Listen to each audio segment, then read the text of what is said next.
Le soleil et le cancer. Le soleil est indispensable dans la synthèse de vitamine D permettant la fixation du calcium sur les os. Seulement 10 minutes par jour à la lumière solaire suffisent pour assurer ce rôle. Cependant, le soleil est aussi relativement redoutable pour l'homme.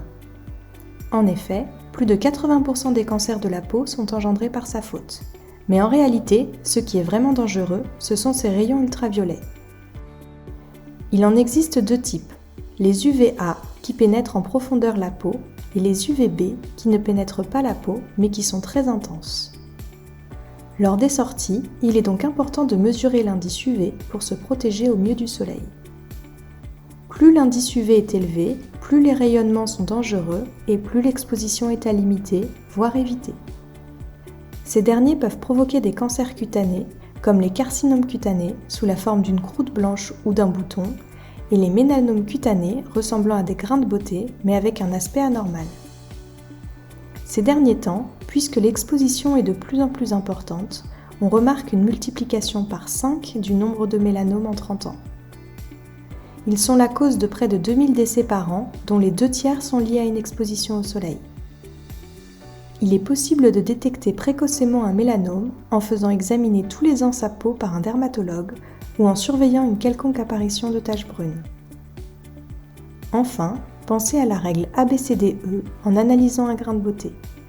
A pour asymétrique, B pour bord irrégulier, C pour couleur non homogène, D pour diamètre en augmentation et E pour évolution rapide du grain de beauté. Vous devez contacter un professionnel si une quelconque anomalie est observée. La possibilité de développer un cancer cutané dépend aussi de la génétique. Une personne ayant la peau claire a plus de risques qu'une personne ayant une peau colorée. Afin de se protéger du soleil, il existe différentes techniques, comme par exemple se mettre le plus souvent possible à l'ombre. Limitez votre exposition entre 14h et 16h car c'est le moment où les rayons solaires sont les plus intenses et donc les plus dangereux.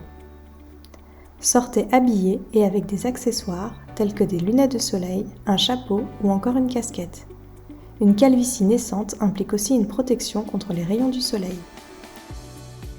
Appliquez de la crème solaire haute protection sur toutes les zones du corps qui sont découvertes.